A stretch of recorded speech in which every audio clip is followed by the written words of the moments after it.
This is your jam. Hey, How are you? We're giggling like little teenage girls at the moment because we're really excited. This is the other side of us. So for those of you that know us, you're welcome to the BTL podcast.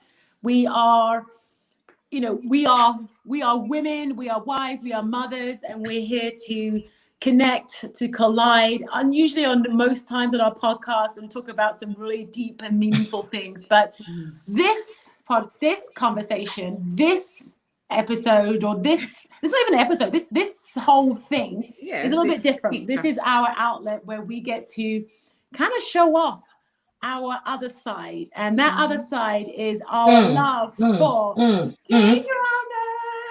I always do it the wrong way around. So, to give you some context, for those of you that don't know us, I think it was probably like a year ago, maybe even less than a year ago. I don't know who began, but I think independently, maybe we started to venture into some new territory, courtesy of Netflix.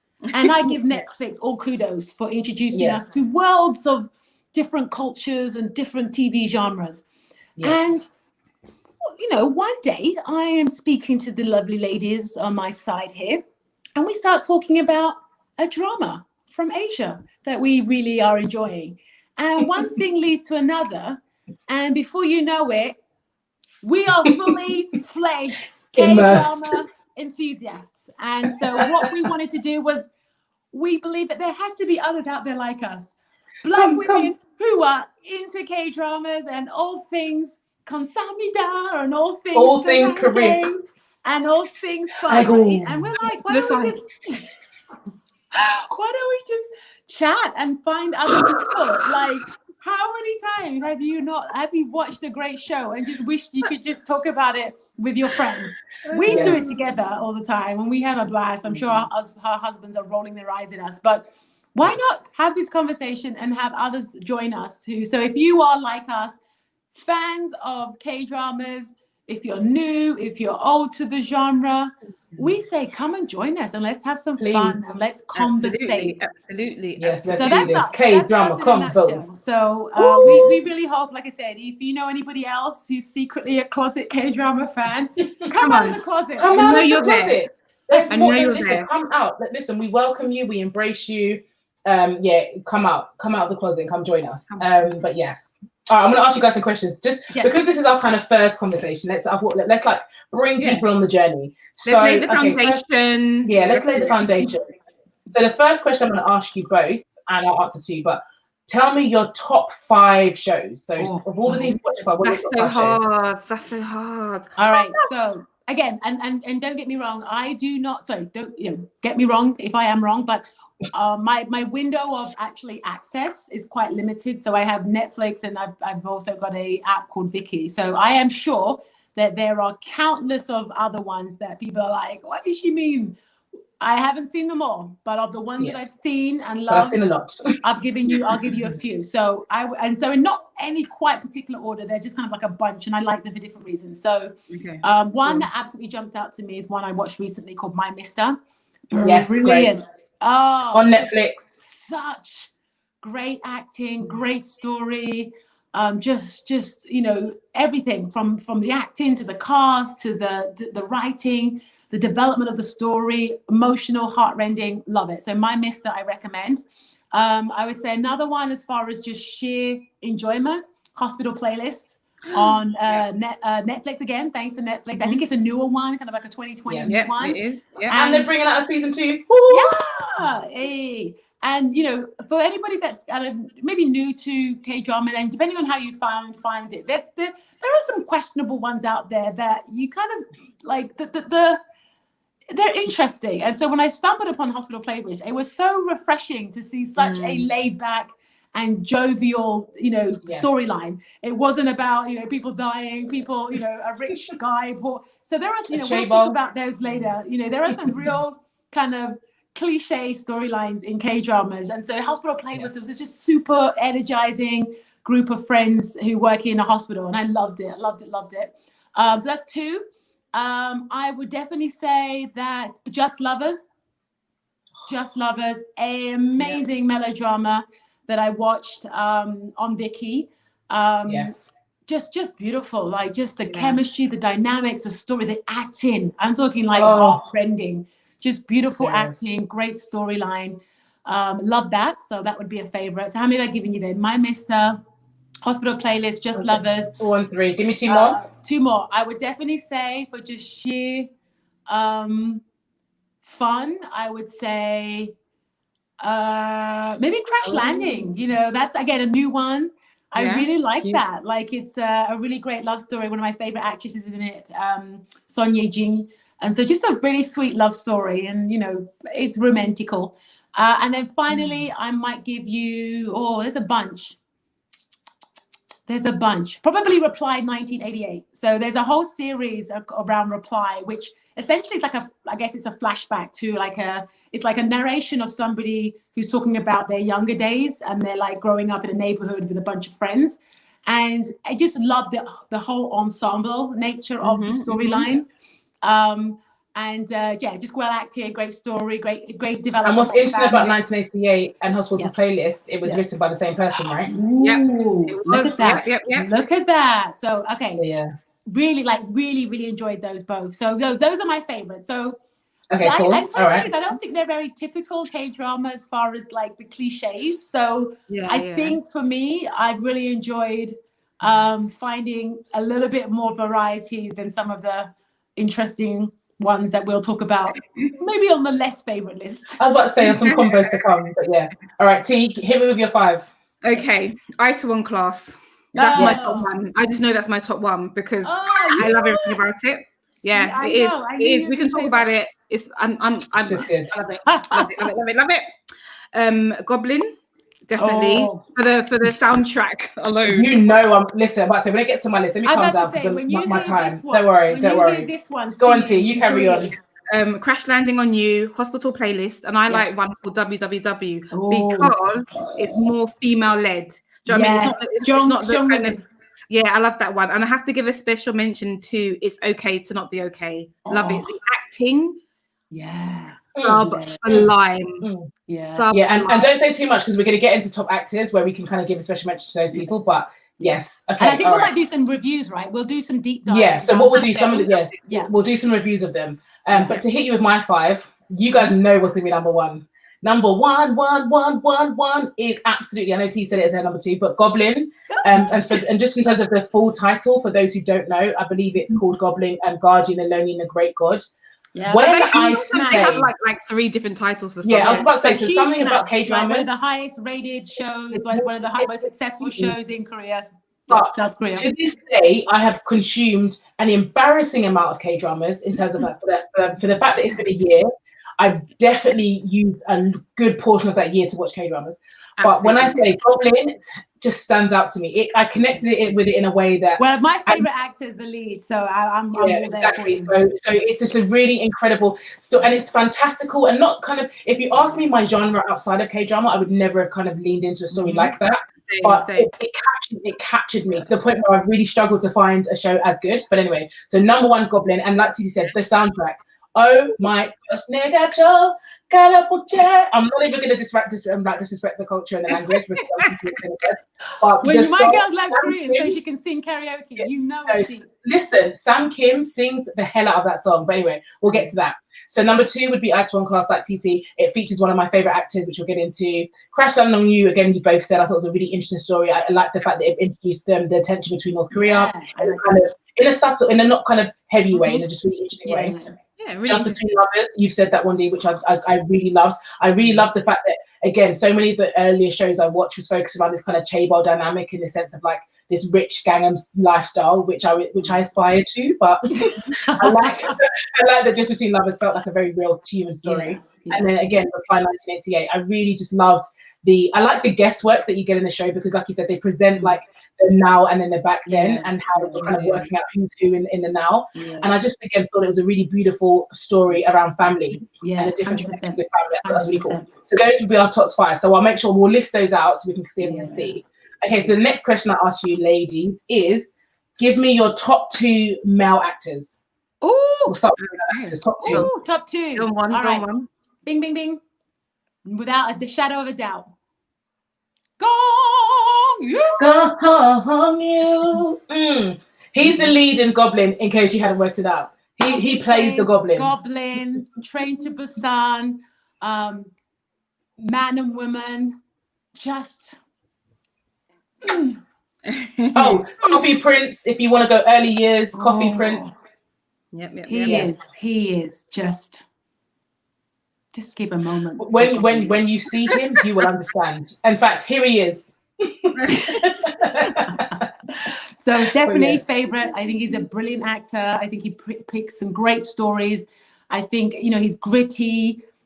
He's like, I just feel like he's really about his craft. I think one of the things that I've kind of been a bit like about some of the, I think maybe it's a cultural thing. And again, I'm not prejudging, I'm not making assumptions, but I feel like there's a lot of people that act that are there to just be a pretty face. Whereas I feel like he is he's an actor, he's an actor. Yes. And I love that about him. I think my other guy is very similar. I almost think he's like a junior Gong Yu, is Jung Hae-in. And Jung Hae-in, and his some of these shows are like up there, right after my number 5. They are definitely top 10. So for those of you that know him, he was in One Spring Day, One Spring Night, Something in the Rain. Day, night, spring one, but yeah. So he was in 2 shows on. There's actually 3. He's in He's in the movie Tune Into Love as well. Tune Into Love. And he's also in Goblin. He plays a cameo role. Tiny cameo in Goblin. But as for me, very much like Gong is that just like they just seem so into their craft, and he's a very subtle and emotive actor, and just like he just looks like he takes his work really seriously and he really respects the craft, and I think he goes there. I feel like a lot of actors hold back. I feel culturally there seem to be a lot of kind of barriers, I feel like, into the way that actors can really convey things, express, right? I think part of it's culture, part of it's censorship. I know that's very different compared to the US and UK markets, but I feel like he still goes for it. Like he just commits. Absolutely. And so I love that about him. I love the work he does.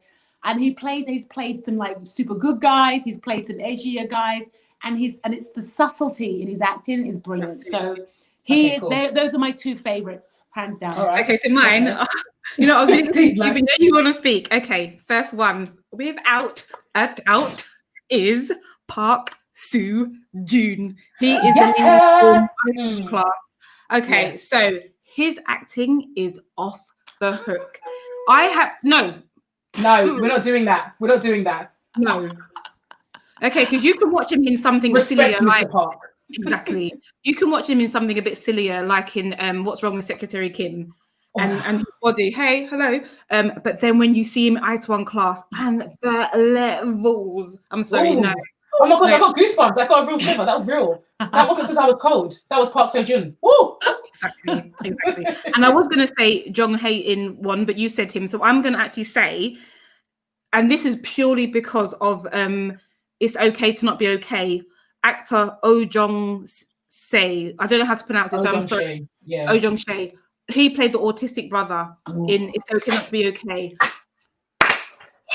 No, honestly, standing ovation. How well he acted. He made me a ball. There's one scene towards the end. I'm not going to give it away. I think it might have been I think it was the last episode. All I will say is tree. Okay, that's all. That scene, it was so good. To play an autistic character and to do it justice and to not make it a mockery, and it wasn't a comedic role. It was stunning. He did it it was stunning. It was beautiful. You could connect with the character in a way that is like something else. And I just he will win awards for that. Absolutely. He's an actor that's been working for quite a while. That is hit. That was his vision, right? Yeah, without a doubt. It's one of those you know that when they did that scene, that everybody was in tears. Like you, I know why. I reckon so because I've seen a lot of the behind the scenes stuff. I consumed a lot of behind the scenes stuff. So the other actor in there who plays his younger brother, who I also think is amazing. And there's a scene with this scene I was telling you about. You can tell that he was really properly crying. You can tell actually that he went above and beyond. I love that. You can just tell. He got caught in it. Yeah, I love it. And that to me, that's just like any genre, right? Like as much as I think K dramas have a little bit of a kind of cliche element to them, a little bit tongue in cheek, and you give them, there is room for those. But then when you see something like this, you're like, oh, on the money. Yeah, it's something else. But like I said, I think there's space for both of them, and I think maybe in another conversation we'll talk about kind of that spectrum in terms of like, let's talk about some of the stuff on this end, and then some of the stuff that's more kind of quirky. You can kind of find like comedy stuff that, you know, is very much kind of, I think, the foundation of a lot of K dramas and stuff that I actually really still love to watch. And in terms of to add to the list, so you've all said kind of people on my list, so I'm just going to add one more name, and he is the actor who is in My Mister. And he's also an actor who was in Coffee Prince. He was in Pasta, a show called Pasta. So he again has had a very long career. So, but his name is Lee Sung-gyun, and I just think his ability to not lean on his looks and his kind of and just really get into a character and make you completely connect with him and empathize with him in a way that's like transcends. I'm just like, wow. So I every time I watch him, I'm like, you're really good. Like I bite into his character, and again, he's played very different characters. So he's played like the moody, broody guy, but he's also played the love interest, and where he's not, I guess, traditionally the most good-looking guy in terms of how they view and how they frame good-looking. Whereas I find him attractive because of just something about him. So yeah, so those would be our lists. And okay, so now to go to the females. So who would be some of our top 2 females that we put in? Oh yeah, so I think hands down, one of my favorites is Kim Go-yoon. I think she is. Love her. Beautiful. I think she's gorgeous. Like, I think she's a brilliant actress. She was in Goblin. She was in Tune In for Love. She was in Cheese in the Trap. I love her. She's also in The King and the Eternal Prince, which didn't do so well. And she's really good. Yeah. That did very well. Like internationally, didn't do very well in South Korea. But I think she's just stunning as an actress. I think she is subtle. Again, subtle. She can cry. Oh yeah. She's just good. Like I feel like she you know, I just really enjoy her. I think she's wonderful to watch. Another one I think is great actress that just goes there is Son Ye-jin. So I said that already. She was in One Fine Night. I forget the One night. Spring Night. One Spring Night. No, and Crash Landing on You. Yes, and Crash Landing Onto You. She's done a few things. But there's just something about her. Like, I just think she's like, I feel like I want to be her girl pal. Like, I feel like she's just lovely. And I think she's sweet and cute and funny and, you know, all of those things. And she just seems lovely. And I really enjoy her roles. And I feel like, again, she goes there. And then I think my last one would be Gong Ho Jing. Yes. Yeah. She's my favorite. Yeah. She is. Love her. Remind me of what she's been in. So she is in the When the Camellia Blooms. She's also in It's Okay to Not Be Okay, which is a show about mental health. Mental health has actually been a big theme, a big kind of. She played the girlfriend of the guy that was schizophrenic, right? Yes. So I just think she captures. She played again. I've seen her in a few different roles. So she's also in one called Dare to Dream, which is a slightly more kind of a. But in all of those roles, whether she plays kind of like the ditzy character, or whether she plays a really strong character, whether she plays kind of a boss, she's just layered. And I just think, I think she's stunning. Character actor. She's a character actor. Really well. And I just buy into the stories and I watch her. So I think she's great. T, your list. Okay, so I was actually going to say, I think you mentioned Kim Jo-eun. I was going to say her. Definitely. I'm going to add Lee Da-hee. She was in WW, quite understated, but I just think she's stunning. And I just actually like the roles that she picks. I think she's brilliant. And I'm going to actually pick Park Jin-joo. So what you'll come to find in K dramas is that there are actors and actresses that will be typically play the lead roles, and I think it is a lot to do with how they look. And with Park Jin-joo, I think she is stunning. Not only is she an amazing actor, I think she's absolutely stunning. But I think maybe because she's not as tall, or she doesn't play lead roles. She's always the friend, or she's that quirky, ditzy character that's the assistant, and trips over herself type of thing. But I just think she's absolutely perfection. I just think she's, as I said, beautiful. She's just beautiful. I cyber stalk her a little bit, and she just seems to have in interviews there's really great character about herself and personality. So yeah, I'm in love with her. So they're Well, I'm gonna all of those are on my list, and there's only one more person I'm gonna add, and that is Han Ji Min. And Han Ji Min is also is the main in One Spring Night. She is a Familiar Wife. Yeah. And Familiar Wife, she stars alongside another great actor called Ji Sung. But yeah, Han Ji Min, I think she has an ability to capture emotion. Like she makes your heart breaks when hers does. That's what I mean. Like your heart breaks with her. Like she has an ability to kind of translate emotion through the screen in such an incredible way. And what I think is really interesting about K-dramas and my experience with them thus far is just to say that, you know, these are all TV shows. These are not films. And I just think the ability, because they kind of their episodes are like an hour long usually, they have up to anything from 16 to 100 episodes per, just to say. And when I say 100 episodes, still at 100 episodes an hour. And yes, I did watch it. And yes, that's 100 hours. Episodes. I gave 100 hours to one show, and we won't talk about that today. No shame, because all three of us have stayed up until 2-3 in the morning when we got work the next day to be watching K-dramas. So this is almost like a pre-warning. If you're going to get into this genre, know there's going to be moments of disgrace at times. There's going to be some times when you look in the mirror and you'll be ashamed of yourself. When you don't pretend like you've never done it. Maybe not now because you've evolved and you can't, but let's not pretend that there was these 2 a.m. She has not evolved. She still does it. And if you do it on the weekend, it still counts. Like, oh, but it was the weekend. Fine. It still counts. Because if these episodes are a majority an hour and there's a 16 episode, that's 16 hours. I know. And then if we were to add up how many hours you've consumed on K-dramas, I actually think I'd be ashamed. Because, you know what's great as well? We've got our mum involved. She loves the K-drama as well. And I know she loves it because we share a Netflix. When I go onto my Netflix, I'm seeing all of the episodes in play and I'm like, who's watching this? Oh, it's mum. Oh, mum loves them way too much. I think she just wanted to join us and like, whoa, what are you girls doing? But you know what? Can you be a grandmother? You know what I like about them though? Because a lot of them are quite chaste. And you know, mum's very much like, you know, buttons up her top button type of thing. So, but I think she likes it because it's romantic and it's but you know what? You know, and we should get into this. Like we won't get into it now because I think we're almost at time. But there are some really cool, and I think one of the things that we love to chat with our, you know, with anybody else who's a fan of K-drama, it's kind of like why do you like them? Like, you know what I mean? Like, I really would like, I think when we're like, why do we like them? Why have we got, because I've watched a lot of other international shows, right? Yes, I really enjoy them. I would say almost 80% of the TV I watch has subtitles now. Like I just enjoy it. I was about to say same. I very rarely watch. On a side, I'm actually watching a lot more South African dramas. Amazing. Oh, you know what? I started to watch some South African dramas as well. Yes. Okay, I'm gonna go there. Netflix. We really enjoy it. I'll recommend you some. But let's not cheat on our K-dramas. We're here right now. But what I'm trying to say is that, you know, why did they stick for us? Like, why have we become such fans? And I think there are others out there. Like I said, I love it when like I accidentally discover somebody who likes them, and we kind of like just look at each other. And I feel like it's like a secret society, but in a good way, not in a weird cultish way. But like black women, because one of my black writer friends, I saw we were talking or something was in the background, and I was like, what are you watching?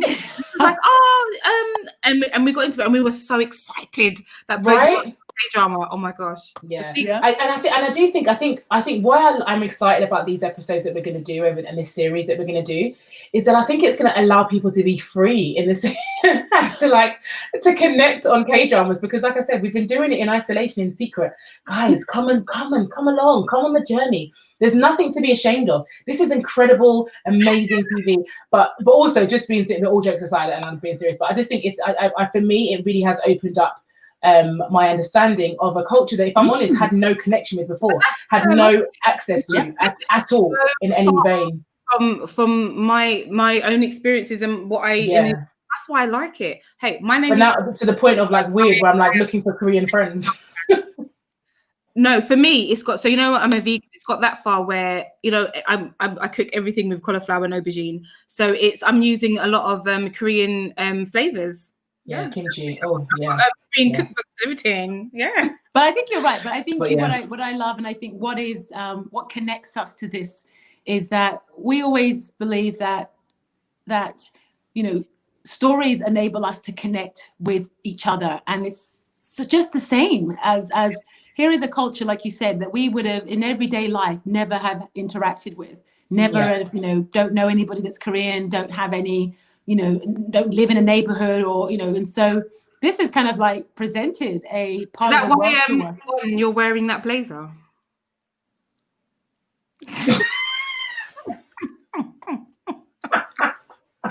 They love a long jacket. Own it, girl. Own it.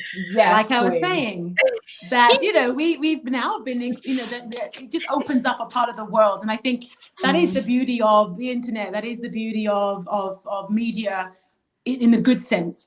And I think as for us, it's like we as Black women, we love all different kinds of things. We love things that people don't expect us to love. And yes, we love Korean dramas. And yes, we love, whatever, right? And I think this is just one of those other aspects that says we are multifaceted. And if you are like us, then join us on this fun, multifaceted journey. Join our club. Yes, absolutely. Awesome. All right. I love it. But we'll be back. I think one of the things that we'll do is have more friends join us. I think the more people we meet who want to join, and we'll chat about episodes, and we'll go in and deep on some episodes and completely fangirl over them. I know for some people, K-pop is also very closely associated with drama. I haven't gone down that path yet, but I'm sure we won't be opposed to some grown women who are our fans as well. So we're no judgment. So you'll see more guests on the show. You'll see us chatting about and reviewing episodes and just having a good time. Having a good time. So join us if you're so inclined. We'd love to hear from you. We'd love to have you on the show, and we can talk and have a good time together. So thank you so much. Thank you. 감사합니다. 감사합니다. 대박. Fighting. What are you doing?